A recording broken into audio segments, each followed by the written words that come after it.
Why do some people think the 80s was the best decade ever? Maybe it was the music, the clothes, or the movies. I will never know, but I can get some insight by taking a walk down memory lane with someone who was young and in love during this famous decade. It is important, as students in a pop culture class, that we take the time to get to know how pop culture has changed throughout the decades. For my interview, I decided to interview Sherry Arthur, or as I know her, Mom. In this presentation, I will reflect upon my interview with Sherry Arthur by discussing the major pop culture trends and events of the 1980s that she participated in and remembered, and the biggest differences and similarities in the pop culture in the 1980s and today. First, let's discuss what my mom remembers. Historically, my mom remembered a lot of significant historical and political events that occurred during the 1980s. From Ronald Reagan being elected to John Lennon being murdered, but two of these events stood out the most to her. The first was when Prince Charles and Princess Diana were married. She remembers this event significantly because she states, "It was right around the time that Aunt Nancy and Uncle Dan got married. They woke up in the middle of the night to watch it." Another event that she remembers is the Challenger space shuttle disaster.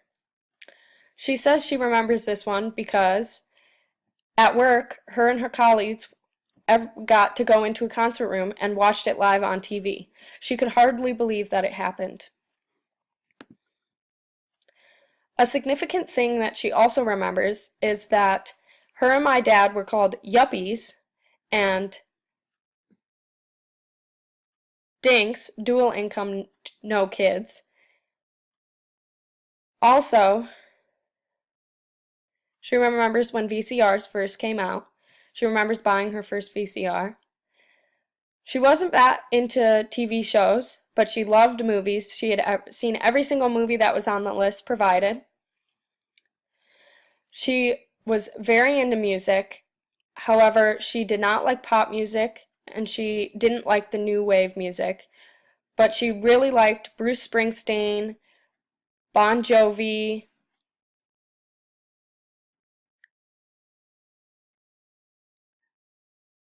Some people think the 80s was the best decade ever. Maybe it was the music, the clothes, or the movies. I will never know, but I can get some insight by taking a walk down memory lane with someone who was young and in love during this famous decade. It is important as students in pop culture class that we take the time to get to know how pop culture has changed throughout the decades. For my interview, I decided to interview Sherry Arthur, or as I know her, Mom. In this presentation, I will reflect upon my interview with Sherry Arthur by discussing the major pop culture trends and events of the 1980s that she participated in and remembered, and the biggest differences and similarities in pop culture in the 80s and today. There were a lot of significant historical and political events that occurred during the 1980s. My mom remembered a lot of them. She was a fan of Ronald Reagan because she believed he was going to steer America back into the right direction. She remembers when someone attempted to assassinate President Reagan. She really remembers Prince Charles and Princess Diana getting married because, as she stated, it was right around the time that Aunt Nancy and Uncle Dan got married. They woke up in the middle of the night to watch it. She also vividly remembers the Space Shuttle Challenger disaster. She stated, "The one that I can remember vividly is the Space Shuttle Challenger disaster because I was at work. Everyone went into a conference room and watched it live on TV. I could hardly believe it happened." The last event that she remembers is the Tiananmen Square protests in China. She actually had the famous picture of the man standing in front of the tank with a grocery bag. She said this event stood out to her because these people were willing to die for their freedom, and us Americans didn't really care because we take our freedom for granted sometimes. My mom had just married my dad, and they were both working their first jobs fresh out of college. They remember moving into their first home and their neighbors calling them yuppies because they were young mobile professionals, but also they called them dinks, which stands for dual income, no kids. My mom remembers when the VCR first came out because she rushed to the store to buy one. She loves movies, which explains why she had seen every single movie on the list I showed her. However, she wasn't really into TV shows. The only TV show she really remembers is Knight Rider because she thought it was so dumb that the car could talk.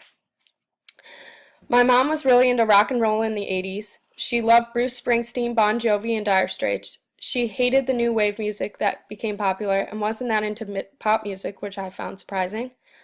My mom loves fashion, so it came as no surprise that she was very into the fashion trends of the 80s. However, my dad was not. She loved lug warmers because of the movie Flashdance. She wore thick belts, oversized t-shirts, jellies, and shoulder pads. She said, "Oh, shoulder pads? Everything I wore back then had shoulder pads in them." Based on this interview, there are some major differences and similarities in pop culture then versus now. One of the biggest differences are some aspects of music and fashion. Rock and roll was very popular back then. However, today, EDM and hip-hop music are two of the biggest genres for young adults. Many people hate rock music now. Shoulder pads were a big fashion statement back then. Obviously, they're not very popular right now. However, I do think that fashion trends always circle back around, so I'm curious as to when they become cool again, and I don't think I'll ever wear them because they seem very uncomfortable even if they become cool again.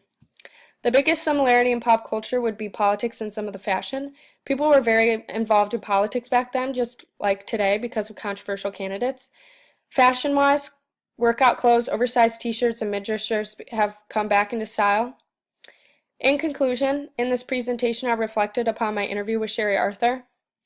I really enjoyed getting to know more about my pop culture back in the 80s, and I sure did learn some new things about my mom. Hope you enjoyed.